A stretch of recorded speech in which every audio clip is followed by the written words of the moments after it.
In 2006, in a small, quiet town called Millstadt in the United States, lived a 17-year-old girl named Ashley with her father, mother, and 15-year-old younger sister, Casey. Ashley was a smart, popular, and sociable high school student with a boyfriend named Jeremy. Everyone knew about their relationship. One morning, Ashley and her sister got ready for school. Before leaving, she told her father that after school she would go to a job interview in a town about 24 kilometers away, and then she would return later to play basketball with her friends in the park. Her father agreed and asked her not to be late. By 10 p.m., Ashley finished her school day and met Jeremy at school. She asked him to lend her his car to take her to a job interview, and he agreed and gave her the keys. She dropped her sister off at home and then set off for the interview. Hours passed, and she didn't return. She didn't call her father, nor did she answer Jeremy's calls. Worry began to creep into the family. At 10 p.m., her father called Jeremy to ask about her, but he confirmed that he hadn't seen her since morning. At that point, the father decided to call the police.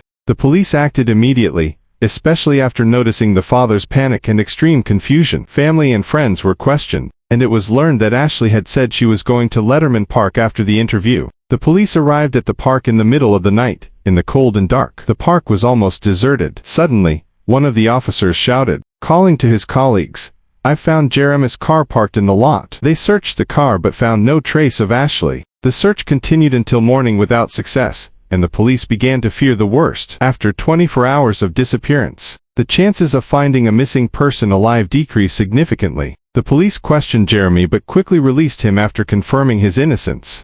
During the interrogation of one of Ashley's friends, the first shocker emerged. Ashley wasn't just having an affair with Jeremy, but was also cheating on him with another man named Sam Shelton, whom she was secretly meeting in Letterman Park. The police moved on to Sam, who worked as a physical education teacher and martial arts instructor at a middle school. He initially denied knowing Ashley, but under relentless pressure for 12 hours, and with his mother and grandmother being summoned, he broke down and confessed everything.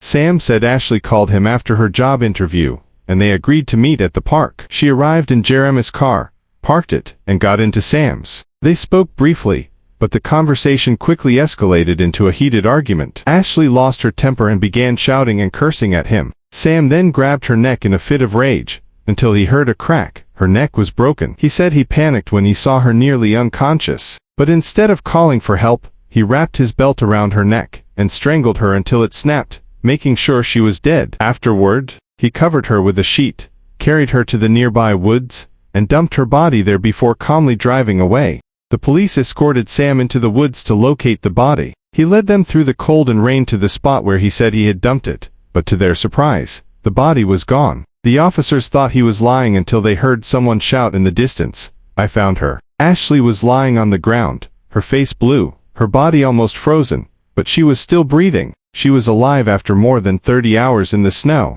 Police officers immediately called the nearest hospital. Ashley was taken to the hospital and miraculously survived. She later confessed to everything, and Sam Shelton was convicted of attempted murder and sentenced to 25 years in prison. As for Ashley, she survived, recovered, later married, and had 2 children, but she never returned to her old life, and never saw Jeremy again after the incident. And so ends the story of the girl who came back from the dead after her teacher strangled her and left her in the ice. An unbelievable story, but completely true.